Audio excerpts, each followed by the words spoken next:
آج بات ہو رہی تھی، کیونکہ معاشیات کو بھی جب عرض کریں گے تو پھر تعلیم کے حوالے سے عرض کریں گے۔ تعلیم کے مقاصد جب انسان کے ہاتھ میں ہم دیں گے نا کوئی فیصلہ کہ تم نے فیصلہ کرنا ہے، انسان کی طبیعت تو بدلتی رہتی ہے، حالات بدلتے ہیں، زمانہ بدلتا ہے، جغرافیہ بدلتا ہے، خیال بدل جاتا ہے۔ جب خیال بدلتا ہے تو وہ مقاصد بھی بدلنا شروع کر دیتا ہے۔ تو تعلیم کے مقاصد جیسے ڈاکٹر صاحب آج بتا رہے تھے کہ تعلیم کے مقاصد بدلتے رہے ہیں، انسانوں نے مختلف پیش کیے ہیں۔ تو آج جو سب سے بڑا مسئلہ بنا ہوا ہے کہ تعلیم کو محض ایک معاشی ذریعہ بنا لیا گیا ہے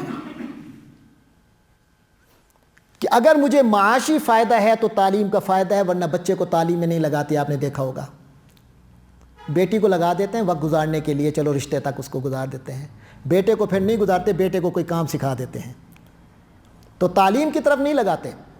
کیوں؟ کیونکہ معاشی حوالے سے ہمارا نقطہ نظر معاذ معاشی بن گیا ہے، ہم نے تعلیم کو معاش کے حصول کا ذریعہ بنا لیا ہے۔ یہ وہ ہے جو آج کے دور کا آپ کو چیلنج کا سامنا ہے۔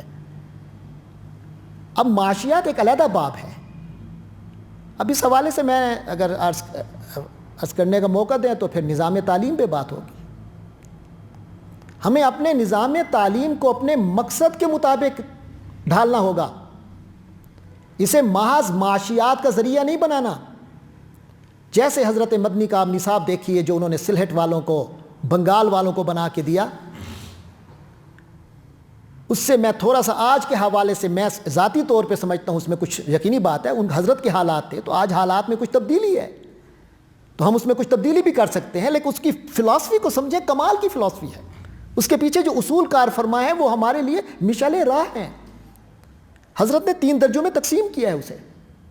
کون سا درجہ ہے جس درجے میں دین اور دنیا کی بنیادی ضروریات بچے کو دے دی جائیں، ان کی معلومات، ان کا علم دے دیا جائے۔ پھر دوسرا درجہ حضرت نے تسہیلات کا رکھا ہے، تحسینات کا رکھا ہے۔ دوسرے درجے میں تحسیناتی علوم دیے جائیں۔ پھر اس کے بعد ایکسپرٹیز کا دور ہے، تیسرا درجہ حضرت نے ایکسپرٹیز کا رکھا ہے۔ تو ہم بھی اگر نظام تعلیم پر بات کریں تو معاشیات کو مقصود بنانے کی بجائے جو ابتدائی سٹیج ہے، ان تینوں سٹیجوں کو سامنے رکھیں۔ اس کے بعد معاشیات کے حوالے سے بھی حضرت نے بات کی ہے، حضرت مدنی علیہ رحمت نے، حضرت نے سکلز کے حوالے سے بھی بات کی ہے کہ سکلز سکھائے جائیں، ان کے لیے ایک علیحدہ پورشن ہے۔ کچھ بنیادی تعلیمات جو ضروریات ہیں وہ پورا کرنے کے بعد، تحسینات پورا کرنے کے بعد، پھر اگر آپ چاہیں تو اس کو معاشی ابواب کے حوالے سے، معاشی حوالے سے اس کی آپ ٹریننگ کر سکتے ہیں، تو اس کے لیے ٹکیر کو پیریڈ ہے۔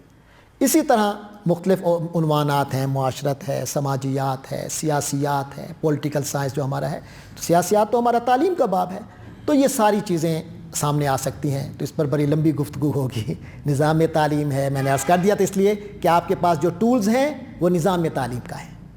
دوسرا ٹول اسی کی روشنی میں نصاب تعلیم کا ہے، پھر کتب نصاب کا ہے، پھر اس کو آگے انپٹ کرنے کا ہے، انپٹ کس طرح کرنا ہے، اور پھر اس سے نتائج حاصل کرنے کے لیے کہ میں نے کتنا حاصل کر لیا، اس کے لیے آزمائش کے ابواب ہیں، ٹیسٹ اور امتحانات کے، تو وہ ہمارے علیحدہ سے انشاءاللہ یہ سلسلے پر ہماری باقاعدہ محفلیں ہونی چاہیے۔ اس جمعیت کا یہ فائدہ ہونا چاہیے کہ جو اصل مقاصد شریعت ہیں، مقاصد ملت ہیں، ملک و قوم کے جو مقاصد ہیں، ان کے سامنے ہم اپنی اولاد کی تربیت کیسے کر سکتے ہیں، ان ٹولز کو ہم کیسے استعمال کر سکتے ہیں مفید طور پہ، اس پر ہماری باقاعدہ مجلسیں ہونی چاہیے، باقاعدہ مشاورت ہونی چاہیے، اور جو ہم کچھ تیار کریں، جیسے میں پہلے عرض کر دیا رہا تھا مرابطہ کے حوالے سے، کہ باہمی ربط سے یہ طے کریں، مشورہ کریں، فیصلہ کریں، اور اپنی سفارشات کسی طاقتور ایوان میں پہنچائیں، اور ان لوگوں سے کی مدد حاصل کریں جو طاقتور ایوان تک وہ بات پہنچا سکتے ہیں، اقتدار کے حلقوں تک بات پہنچا سکتے ہیں، لہٰذا ان کی سرپرستی کے بغیر کام چل نہیں سکتا۔ تو اللہ تبارک و تعالی ہم سب کا حامی و ناصر ہو۔